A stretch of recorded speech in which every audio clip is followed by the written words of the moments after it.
안녕하세요. 반갑습니다. 역학에서 길을 묻다 시간입니다. 여러분 한 주간 잘 지내셨는지요? 자, 지난 시간에는요, 그 스승의 날의 의미를 좀 더하기 위해서 소설가 견산 이효철 선생님의 사주를 풀었는데요. 자, 오늘 이 사주를 좀 한번 보시니까 어떻습니까? 좀 어디서 많이 본 사주 같지 않나요? 네, 바로 지난 시간에 했던 그 선생님 사주입니다. 제가 오늘 이걸 다시 적어놓은 거는요, 늘 그렇습니다. 좀 짧은 시간에 또 주어진 시간에 많은 것을 전달하려다 보니까 빠뜨리는 게 있고 좀 미진한 게 있는데, 바로 그걸 좀 보충 설명을, 빠뜨린 걸 보충 설명을 좀 해드리고, 그리고 더 중요한 거는 하나 정정을 해야 될 게 있습니다. 우선 이제 나중에 말씀드리고요. 자, 그럼 풀어보도록 하겠습니다. 자, 이제는 뭐 감이 딱 오시죠? 딱 보니까. 자, 순서에 입각해서 보면요, 이 사주는 2월에 태어난 을목, 개나리 진달래에 비유할 수 있다고 했죠? 자, 그리고 삼목인가 승목인가를 봐라. 뿌리가 인도 있고 묘도 있고 해묘가 돼서 반합이 됐기 때문에 뿌리가 튼튼하게 산에다가 내렸다, 이렇게 볼 수가 있고요. 또 수생목 하고 있으니까 신강 신약으로 봤을 때 내 뿌리가 세 개가 있고 또 수생목 하니까 이거 신강으로 볼 수 있다, 이렇게 얘기했죠. 신강사주고. 자, 그 다음에 현상을 보라고 그랬죠. 현상에서는 을경금 없고 을신충 없고 여기 무게합이 있습니다. 무게합이 있지만 한 칸 건너가 있기 때문에 잠재성은 잠재적인 거고 합은 되지 않는다, 이렇게 말씀드렸고요. 그 다음에 자, 무게합 없고 정계충 없고 정인목 없고 병인충 없습니다. 자, 이렇게 되면 지지에서는 해묘가 있어서 뿌리가 탄탄하다고 그랬죠. 자, 인신충이 되지만 거리가 떨어져 있어서 이거는 잠재성이다, 충이 안 된다, 이렇게 얘기했고요. 또 그 다음에 용신이라고 그랬죠. 가장 중요한 건 용신. 자, 이제 봄날에 물도 촉촉하고, 자, 안개, 여기는 이제 뭐 강물, 호수죠? 호수 강물이라고 보면 여기 비가 좀 내리죠? 즉, 안개비라고 그러나요? 물안개가 끼었다고 이렇게 볼 수가 있습니다. 그리고 뿌리를 을목 무토에다가 잘 내렸다, 깊이 내렸다, 이렇게 표현했습니다. 자, 그러니까 다 흙도 준비되어 있죠? 흙, 바로 산이죠? 그러면 이제 뭐가만 있으면 된다고 했습니까? 바로 태양이 있어야 된다고 했죠? 태양만 있으면 되는데, 원국에서는 태양, 병화가 없습니다. 지지에 보니까 인중의 병화, 그래서 인중 병화를 용신 쓴다 했죠. 자, 무토는 내가 뿌리를 내릴 수 있는 것도 이고 내 뿌리를 튼튼하게 해주는 거니까 이런 거는 희신이라고 보면 되겠죠. 희신 얘기 말씀드렸죠. 깃불희자라고 했죠. 깃불희자, 희신. 깃불, 나를 도와줄 수 있는 글자들이죠. 희신이라고 했습니다. 자, 그러고 요 아쉬운 게 제가 뭐였느냐면요, 이렇게 을목일주가 인, 묘, 해가 돼서 반합해서 뿌리가 튼튼할 때는요, 이런 사람들은 외유내각이라는 걸 알아두셔야 됩니다. 자, 을목이라는 건 뭡니까? 간목은 좀 딱딱하고 뻣뻣한 느낌이 들죠. 이 글자 자체가 각이 없다, 이렇게 보고, 그래서 줄기에, 나무로 말하자면 줄기에 해당하는 거고, 저 가지는 바로, 을목은 바로 가지에 있는 겁니다. 바람이 불면 흔들린다라는 얘기죠. 흔들리지만 이렇게 뿌리가 강하게 내린 거는 보기에는 부드러워 보이지만 안에는 굉장히 뿌리가 탄탄히 내려가지고 외유 굉장히 강인한 그 성질을 가지고 있다, 이렇게 이해를 하시면 됩니다.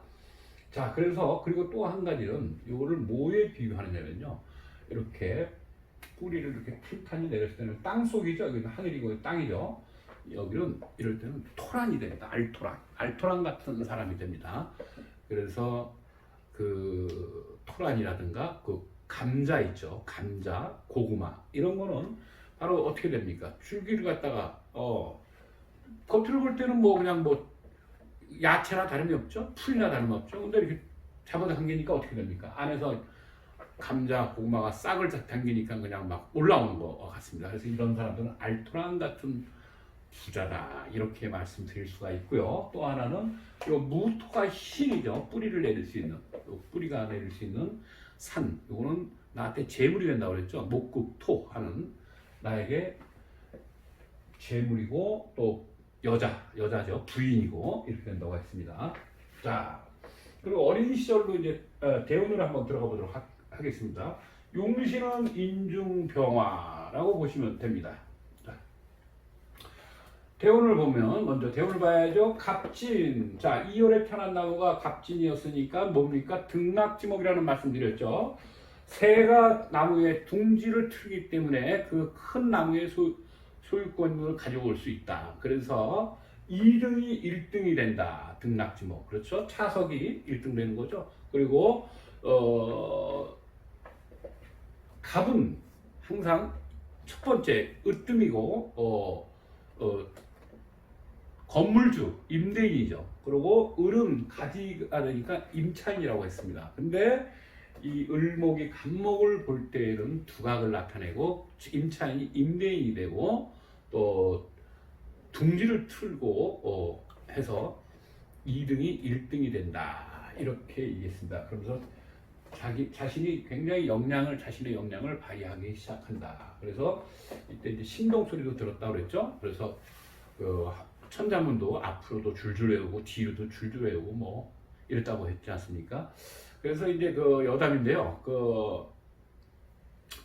이 선생님의 할아버지가 그 어린 시절에 막 3, 4살 때 막 천자문을 줄줄 외우니까 사람들이 그 집 앞으로 지나가면 들어오라 그래가지고 우리 손자 천자문 앞으로 뒤로 외우는 것 좀 들어보라고 해가지고 사람들도 불러들여가지고 진짜 신동소리를 들었다 이런 말씀을 내가 많이 들었습니다.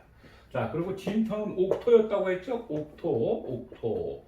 그래서 좋은 큰 나무에 집을 지었다. 그래서 자신의 역량을 발휘하고 두각을 나타내기 시작했다. 이렇게 볼 수가 있습니다. 그 다음에 17 을사는 텃새가 뿌리를 내리고 있던 텃새가 철새로 변한다고 했죠. 을사 사해충이 돼가지고 자리를 떠난다. 하지만 봄날을 지나고 이게 본격적인 싱그러운 초여름으로 들어갔죠. 4월달이니까 싱그러운 초여름이 들어가면서 태양의 계절로 들어가기 시작한다고 했죠. 그리고 사중에 인중병화와 요 사중에도 병화가 있다고 했습니다. 그래서 이때부터 용신이 완전히 등장을 하지 않았지만 우리는 투간이라고 얘기합니다. 그걸. 근데 이때 사중의 병화가 이제 서서히 여름을 준비하면서 이 꽃은 더 자랐다. 이렇게 보시면 되고요. 자, 이때 충이 되면서 고향을 떠나게 됐다. 소위 이제 흔히 얘기하는 이걸 갖다가 역마라고 그러죠.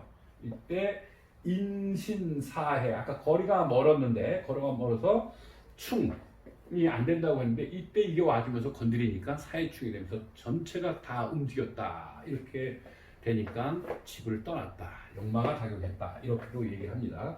자, 그리고 27세 병호가 이때 이제 그야말로 용신, 나의 꿈, 나의 희망, 나의 바람이 이루어지기 시작한다고 했죠. 그래서 병호, 이때부터 인기 작가 또 그 유명세를 타기 시작했다고 했습니다. 그러면서 이제 그런 그 유력 일간지 동아일보의 그 서울은 만원이다를 연재하기 시작하면서 이제 유명 작가의 반열에 올랐습니다. 이렇게 본 거고요. 자, 그 다음에 이때 또 하나 이제 괜찮은 거는요. 좋은 거는 뭐냐면 이때 이제 그래서 마지막 여기서 결혼도 했다고 했죠. 근데 이때 한 가지 좋은 거는 이 신금하고 해명이 여기는 이렇게 해서 해명이가 돼서 목국이 된다고 그랬죠. 목국이 됐는데 금하고 쌍년이 여기서 벌어졌는데 여기서 한 가지는 뭐냐면 이 오화가 이때 신금을 누릅니다. 화그 금을 해서 이 신금 관이라고 그랬죠. 관이 맨 멀리 있고 관은 약하다고 그랬죠. 그래서 관을 무서워하지 않는다 이런 말씀드렸죠. 이때 항상 알아두셔야 될 게 뭐냐면 오화를 가지고 신금을 그때 제압을 한 겁니다. 오화를 가지고 신금을 딱 제압을 할 때 나에게 정말 그 신경 쓰이던 거 딱 제압을 했으니까 사람이 자신의 역량을 쫙 완전히 발휘하기 시작하는 거게 됩니다. 자, 세상에 무서울 게 없다라는 얘기죠. 다 내 세상이 될 수 있다. 그래서 이때 그런 유명세와 또 결혼도 하고 보금자리를 트게 되고 명예도 병화라는 건 명예죠. 명예라고 했습니다. 명예가 자기 명예가 크게 발산하기 시작했다 이렇게 볼 수 있습니다. 자 그런데 37 정미가 오면서 여름날에 정화가 왔죠. 이건 태양 빛이었고 빛이었기 때문에 더 이제 나무가 잘 성장을 했겠죠. 꽃이 아름답게 만개를 하면서 이 성장을 했죠. 했는데 이 정미에 와서는 어떻게 되냐면 태양빛이고 요거는 불이라고 그랬죠. 뭐 촛불서부터 해가지고 난로 용광로까지 얘기했죠. 이때 여름날에 정화가 들어올 때는 불리하게 됩니다. 근데 즉 꽃이 난로 옆에서 뜨거운 난로 옆에서 타버린다는 얘기죠. 그러니까 겨울 같으면 괜찮을 텐데 한여름에 정화가 온다는 건 속이 상하는 겁니다. 속이 타는 건데 이거는 임수가 있고 계수 물이 강하기 때문에 이거를 견제했기 때문에 여기서는 문제가 크게 안 된다고 했죠. 물론 이제 연동을 해서 이제 또 변수가 있긴 합니다만 그러나 여기서는 크게 물로 견제를 해서 큰 문제가 없었다고 했지만 미토가 있음으로 해서 해묘 방압된 게 미토가 되고 내 힘이 뿌리가 더 강해졌죠. 인목도 있고 해묘 사막 이렇게 되면서 그러기 때문에 이때 오화가 눌러놓은 신금이 다시 살아나면서 결국 금목상전이 이루어진다고 그랬죠. 금목상전 전투가 벌어졌다. 자 그렇게 되면 순배성 원칙에 의해서 누가 이긴다고요? 금이 이긴다고 했습니다. 신금은 양금이죠. 양금이니까 강한 금으로 보는 겁니다. 그래서 이 신금이 하나밖에 없지만 그래도 나무가 금을 이길 수는 없습니다. 그래서 상전이 벌어지는데 그때 내가 많이 힘들다 이렇게 보시면 됩니다. 뿌리를 자꾸 찍히는 금에 잘리고 찍히고 하는 거기 때문에 그러나 이 사주가 예를 들어서 이 신금에 이렇게 뿌리가 없이 뿌리가 이렇게 깊질 못하고 예를 들어서 인목이 여기 하나 있다. 인목이 하나 여기 있고 여기 인이 있다. 또 여기도 인이 있는데 있다고 보면 근데 여기 신 옆에 인이 있고 여기도 예를 들어서 또 신이 있고 여기도 또 신이 있을 때는 이때는 뿌리가 잘려서 완전히 나가기 때문에 큰 부상을 입거나 중상을 입거나 사망까지도 하게 될 수 있는 위험한 상황이 처하지만 이 사주는 뿌리가 튼튼한 데서 이 신금이 하나만 있기 때문에 이거는 뿌리를 좀 다친다고 보는 거지 이게 뿌리가 잘려져 나가지는 않았다 이렇게 보시면 됩니다. 튼튼한 뿌리이기 때문에 자 튼튼한 뿌리에 돌이 와서 친다 쇳덩어리가 와서 친다 이 정도로 보시면 됩니다. 자 울림은 있었겠죠. 자 그래서 이때는 불리했다. 자 그랬는데 47 무신으로 왔습니다. 이때부터 가을로 접어들죠. 가을로 접어들면서 들었는데 무토는 어땠습니까? 내가 뿌리를 산에다가 심겨서 뿌리를 내렸다고 깊이 뿌리를 을목이 여기다 깊이 인, 묘, 해, 묘 이렇게 뿌리를 탄탄하게 내렸는데 그래서 이 무토는 나의 뿌리를 내릴 수 있는 공간 내가 심겨진 공간이니까 이 무토의 역할은 좋다고 그랬죠. 용신이나 다름없고 또한 이걸 이제 바로 희신이라고 아까 얘기했죠. 희신이고 해서 좋았지만은 이 신이라는 게 있었기 때문에 또 한 번의 금의 공격을 이제 당하게 됩니다. 그러니까 늘 불안하다. 쫓기고 불안하고 그래서 맨날 그 정복과 형사들이 와가지고 동양 보고하고 동태 파악하고 한다고 했죠. 그러면서 산에 많이 가셨다고 그랬죠. 산에까지 이제 형사가 따라오고 그랬다고 그랬죠. 한 번은 그 북한산에서 이제 선생님하고 둘이 같이 올라갔는데 어떤 분이 선생님한테 인사를 꼭 하는 거예요. 그러더니 나한테 좀 아는 척을 하려고 해서 나도 뭐 목례 정도는 했는데 이때 이제 산에서 이제 많이 이제 다니시고 절에 들어가서도 이제 글도 쓰고 했는데 여기서가 아니라 여기서는 어떤 선생님이 이제 그랬습니다. 그런 일이 있어가지고 이제 답답해서 산으로 많이 다니시고 했다고 했죠. 그리고 이제 산을 굉장히 좋아하신다고 그랬죠. 전국 산을 안 다니신 데가 없습니다. 70대 중반까지 하여튼 지리산 등반을 저하고도 중반에 또 하실 정도로 아주 체력이 이렇게 좋으셨습니다. 건강관리를 잘 하셨고 이 을목일주가요. 무토를 보면 고산지목, 고산지초, 고산지화 얘기했죠. 에델바이스 말씀드렸죠. 선생님 같은 경우는 이 무토가 자신의 종교와 같은 겁니다. 산에 가면 그렇게 좋은 겁니다. 굉장히 마음이 차분해지고 운동도 많이 되고 하니까. 그리고 고향에 가시려고, 고향에 이제 통일되면 고향에 가신다고 늘 이제 체력 관리도 잘 하시고 그래서 산을 그렇게 좋아하셨습니다. 자, 그래서 여기서 협공을 당해가지고 굉장히 위험했었다. 그런 얘기 말씀드렸고요. 자, 57에서는 이제 이 강한 그 도끼, 망치에 이제 얻어맞던 게 기유로 넘어왔습니다. 57. 이건 음금이죠. 음금은 조금 약하다고 했죠. 이건 칼이나 뭐 가위나 이렇게 뭐 바늘, 침 이런 정도가 되니까 충분히 견딜 수 있었다 했죠. 그런데 제가 지난번 강의에서 을목일주가 기토를 보거나 을목일주가 가을이 왔을 때는 어떻게 된다고 했습니까? 여기가 기유가 아니라 을유가 되면 텃새가 철새로 변하면서 날아간다고 했죠. 그렇게 될 때에는 어떻게 된다고 했습니까? 이별을 한다거나 이혼을 한다거나 별거를 한다거나 뭐 이런 얘기를 했죠. 이제 떨어져 살게 된다거나 이런 말씀을 드렸는데, 바로 그러면 그리고 노류장화 말씀드렸죠. 노류장화인데, 아니 그러면 을목일주가 기토를 보면 노류장화인데 그러면은 뭐 격이 품격이 떨어진 거 아니냐 이렇게 얘기할 수가 있지만 바로 그겁니다. 기토가 제가 처음에 말씀드렸던 이 시가 3시에서 5시, 새벽 3시에서 5시인 인시가 될 때 하고 5시에서 7시가 되는 묘시가 되게 되면 여기 무인이 되고 이게 기묘가 된다고 했죠. 기묘가 원국의 바탕이 돼 있을 때는요, 여기서 품격이 더 떨어지는 겁니다. 그러나 무인시가 됐기 때문에 이 사주가 품격이 올라간다고 그랬죠. 바로 원국에서 있었던 여기가 무인시가 아니라 기묘시가 돼 있을 때는 이걸 봤을 때는 아주 품격이 떨어지는 겁니다. 그래서 뭐 보부상 얘기했죠. 전국을 떠돌면서 보부상을 떠돌이 장사를 한다거나, 뭐 지금 같은 건 영업행위, 또 안 좋게 얘기해서는 뭐 제비니 뭐 꽃뱀이니 이런 말씀드렸죠. 그건 왜 그러냐면 을목일주가 기토를 볼 때에는 밭이라고 그랬죠.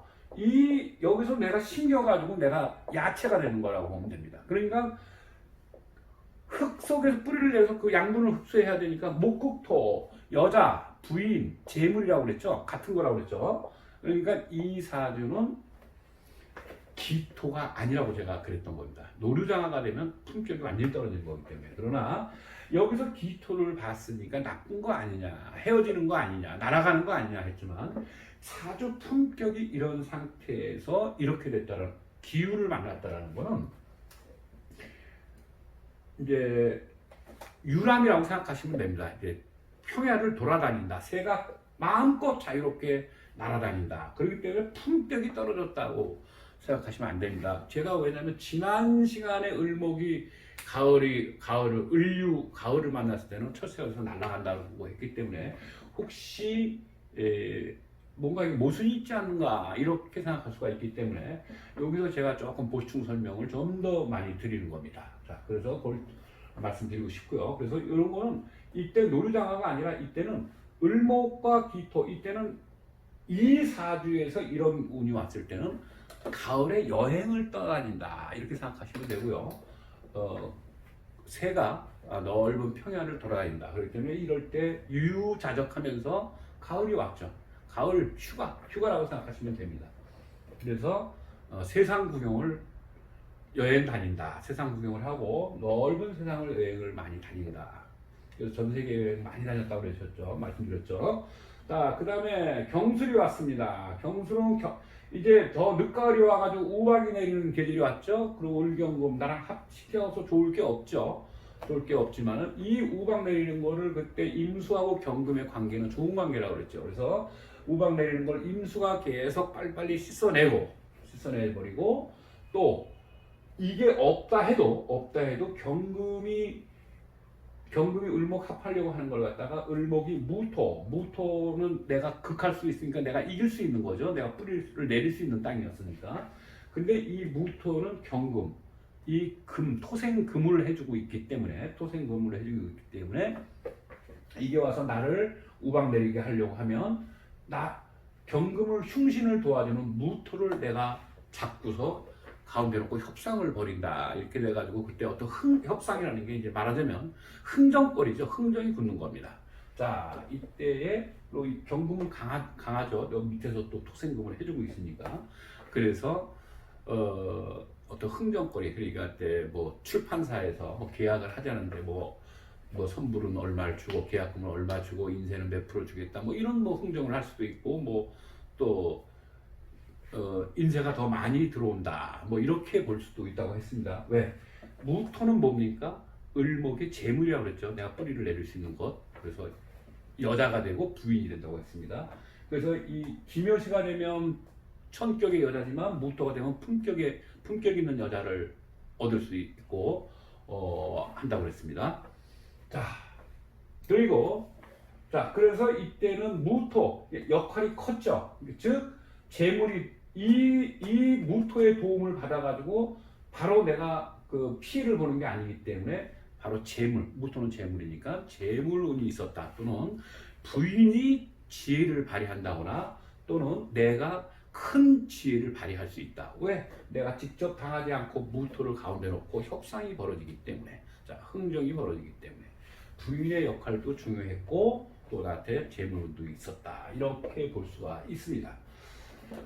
자, 가장 중요한 건 뭐냐면요. 지금 신해입니다. 신해인데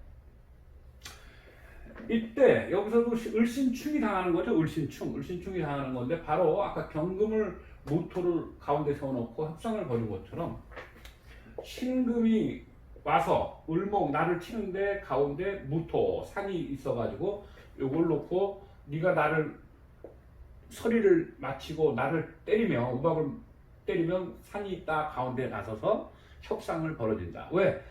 무토는 금을 도와주는 거죠. 신금이니까 금을 도와주는 거니까 도와주는 금을 나는 이길 수 있으니까 너희 어머니가 됩니다. 금의 어머니가 되죠. 자, 이때 전문 용어 하나 더 배우죠.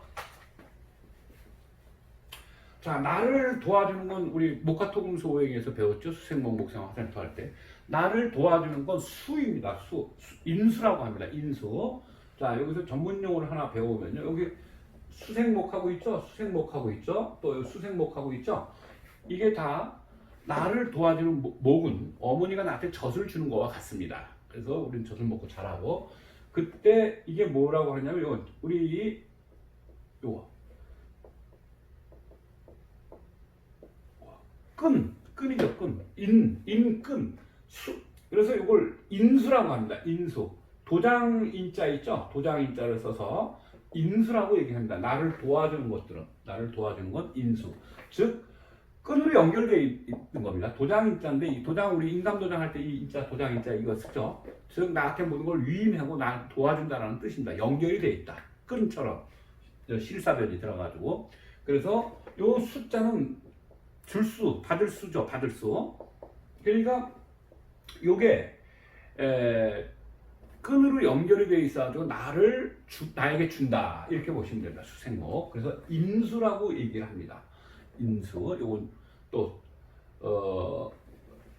음일 때는 편인이라고 하고 치우칠 편자를 써서 편인이 되고 음이고 여긴 양일 때는 뭐가 되느냐면 이거는 정인이라고 얘기를 하기도 합니다. 근데 일단은 합해서 그냥 인수라고 하니까 이때 전문 용어 하나 배워두시고요. 자, 그러니까 나를 도와주는 건 수생목이죠. 수생목. 자, 나를 극하는 건 관이라고 했죠. 관.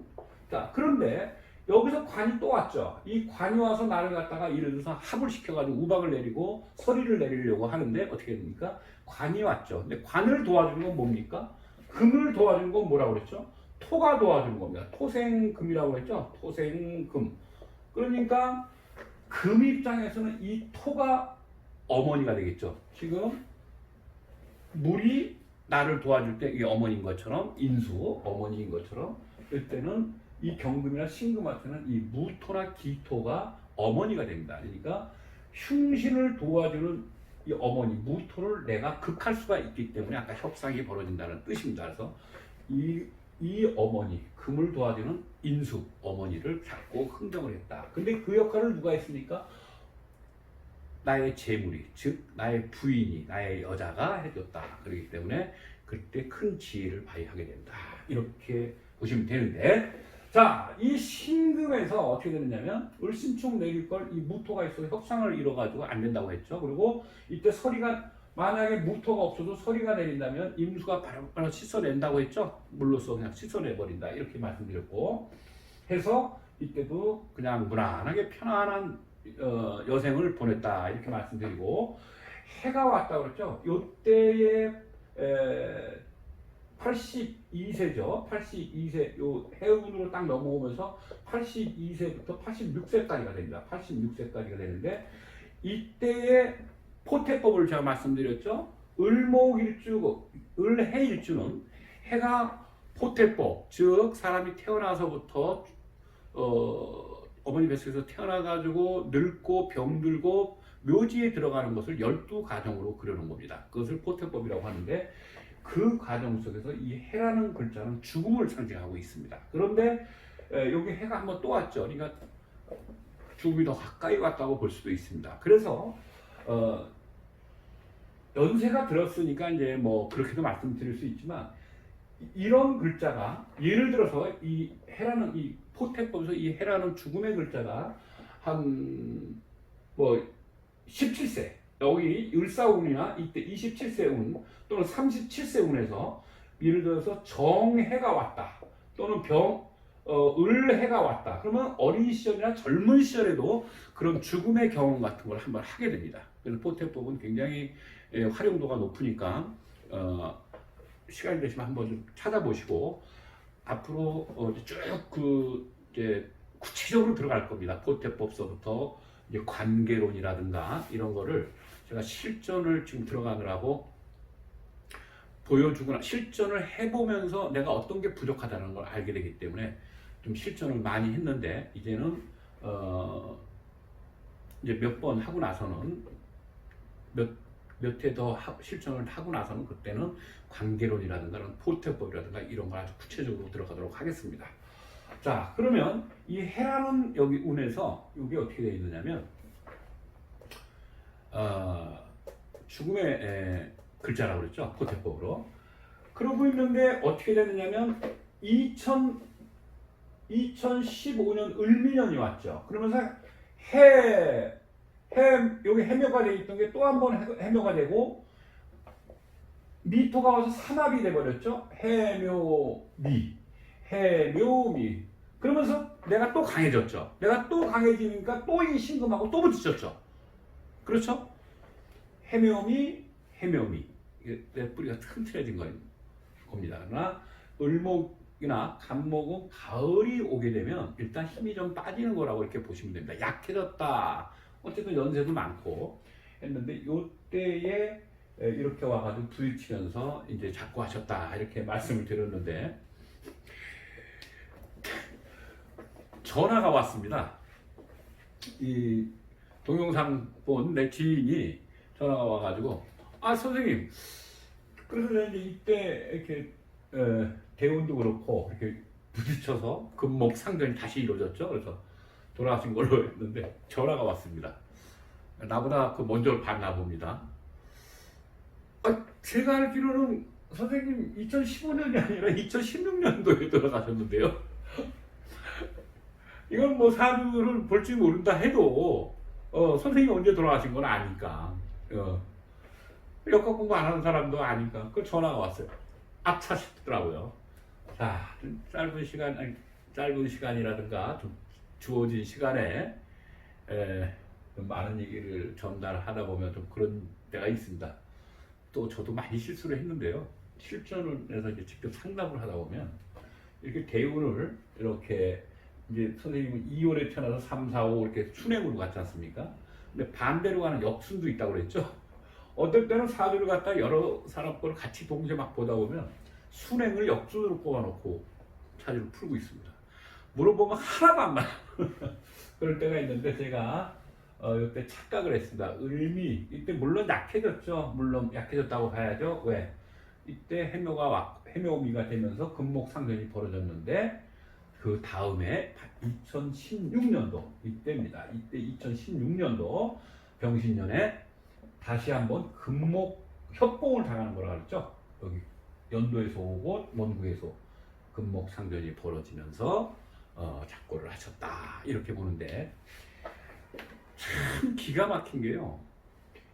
병신년이었죠. 이 병화는 무슨 이 선생님 글자에서 뭡니까? 어떤 역할을 했죠? 나의 꿈, 나의 의지, 나의 정신력, 바로 나의 용신 역할을 했죠. 자, 마지막에 용신이 왔습니다. 용신이 오면서 충돌은 벌어졌는데 용신이 들어오는 해입니다. 그래서 어떤 일이 있었느냐면요. 제가 이제 빈소에서 장례식장에서 그 세브란스 병원에서 장례식장에서 장례를 치렀는데요. 저는 그런 생각이 들더라고요. 사망하시던 그 해에 이런 상황이 돼서 작가가 이제 연세 많이 드셨죠. 85세면 뭐 적은 연세는 아니시니까. 그런데 연로하셨는데 병화, 용신이 왔다라는 게 참 의미가 크다라는 걸 그때 알았습니다. 진짜 실감을 했는데 저는 그런 생각을 했습니다. 야, 최후의 용신이 왔구나. 네. 최후의 명예가 왔구나. 이런 생각을 했습니다. 야, 그때 사람이 돌아갔었을 때 그 사람의 크기를 알 수 있다고 하지 않습니까? 와, 우리가 제자들이 이제 돌아가면서 이제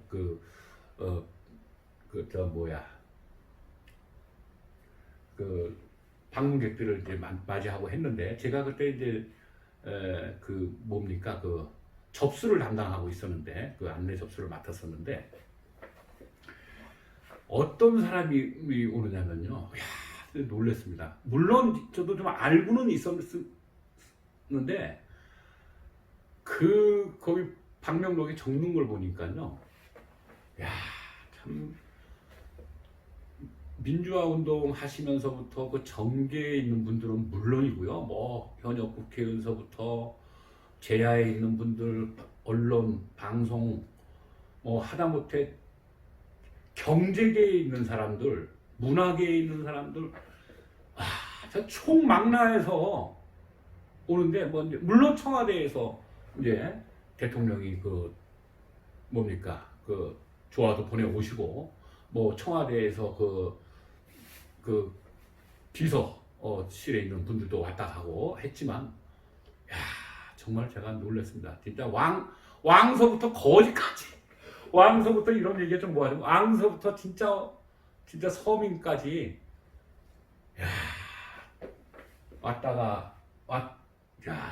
찾아와서 조문을 하시는데요. 내가 이게 진짜 최후의 그 명예가 돌아가시는 순간에 이 용신의 힘이 그렇게 강하구나. 제가 그걸 느꼈습니다. 와, 진짜. 자, 근데 제가 어쨌든 지난주에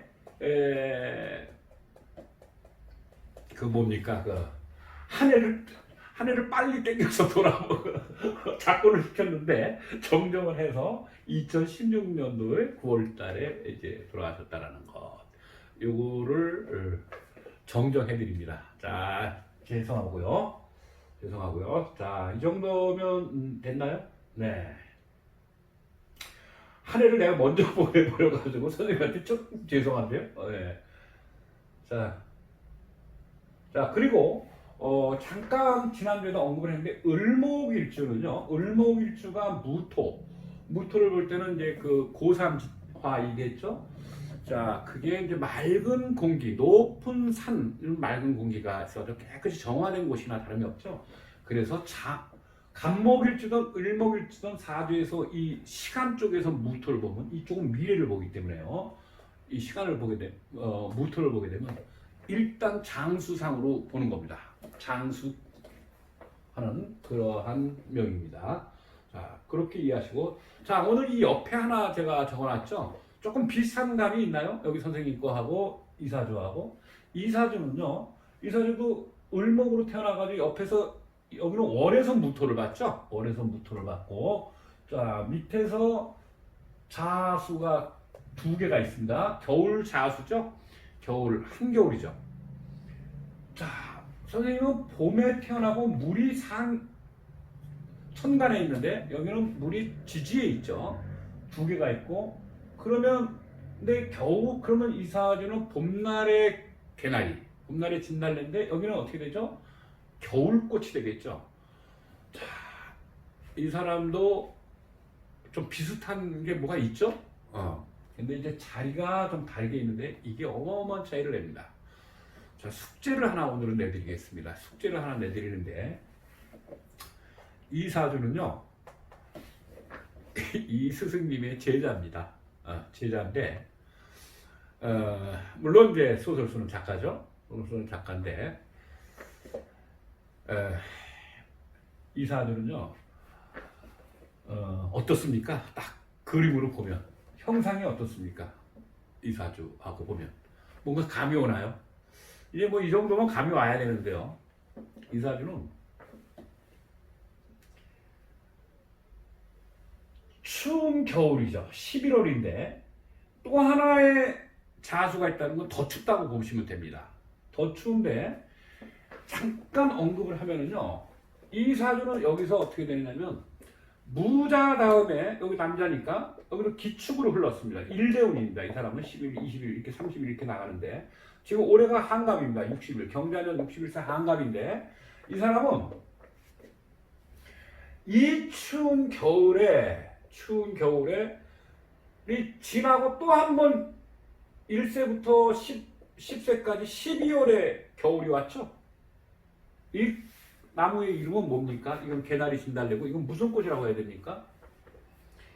이 나무는 동백꽃으로 보시면 됩니다. 동백꽃으로 이해를 하십시오. 자, 동백꽃을 보고 한 번 더 겨울이 더 추운 겨울이 또 한 번 왔습니다. 12월이. 그게 지난번에 정세균 총리 그 사주 풀 때 잠깐 말씀드렸죠. 그분은 해월에 태어나서 자축 겨울을 보냈다 해서 고생을 많이 했을 것이다 이렇게 풀었죠. 이분은 태어나서 진짜 더 추울 때 11월에 태어나서 대운에서 12월을 만난 거니까 이건 동백꽃에 비유를 하면 됩니다. 자, 그러고 있는데 어떻게 됩니까? 경금, 올해 경자년이죠? 우박 내리죠? 여기도 또 우박 있죠? 이거 어떻게 풀어가야 됩니까? 근데 이 사람 죽지 않고 살아 있습니다. 글도 잘 쓰고 있고요. 조금 소설가, 작가이긴 한데 이분은 이사주의 주인공 학자로 갔습니다. 학자이면서 문학을 전공했는데 러시아 문학을 전공했는데 이분은 이제 학자의 길을 가면서 이제 소설을 쓴 거고 선생님은 문학을 전공하지도 않았고 타고난 그런 재능을 발휘해가지고 대작가가 되신 분이고 이분은 노력을 해가지고 자기가 문학을 좋아해가지고 노력을 해가지고 문학 박사가 되고 작가가 되고 했던 사람입니다. 이사주만 못지않은 만큼 참 파란만장한 삶을 살았던 사람입니다. 다음 시간에는요. 오늘 이거 숙제 드리고요. 여기 사주에서 희신은 뭐고 용신은 뭐고 부인은 어떻고 자식은 어떤가 한번 육친관계라고 그러죠. 그걸 육친관계에 대해서 잠깐 말씀드릴게요. 어쨌든 가족관계를 육친관계라고 합니다. 육친관계. 우리 여섯 육자에다가 친자를 씁니다. 우리 친은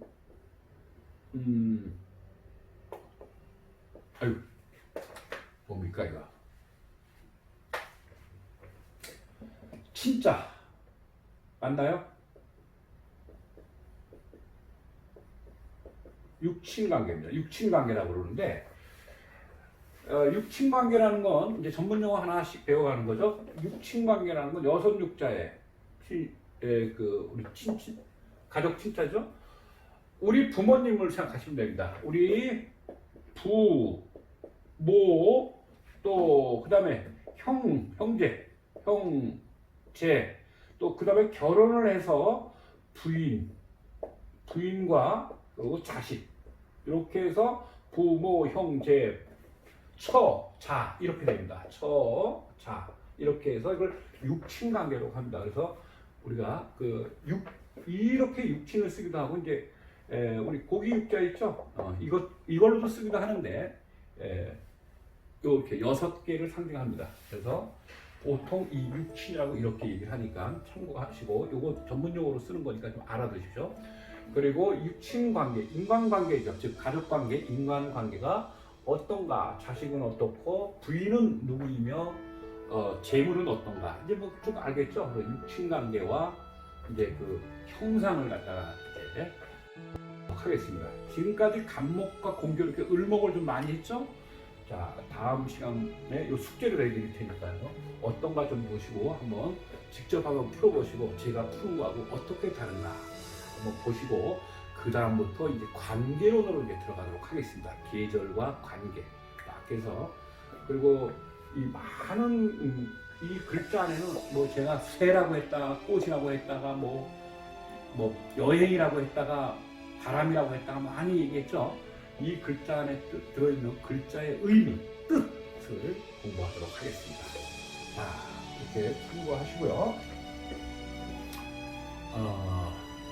오늘은 이제 지난 시간에 좀 빠뜨렸던 것을 보충 설명해드리고 2015년이 아니라 2016년에 조금 공부 좀 하신 분들 이상하다 생각할 수도 있습니다. 자, 그렇게 정정을 해드리고요. 자, 이런 숙제를 내드리고 좀 어떤 것은 공통점이고 어떤 면이 좀 다르게 살았겠는가 한번 보시고 들여다보시고 다음 시간에 뵙도록 하겠습니다. 자, 다음 시간에는 좀 더 유익한 시간이 되도록 하겠고요. 자, 오늘은 여기서 마치도록 하겠습니다.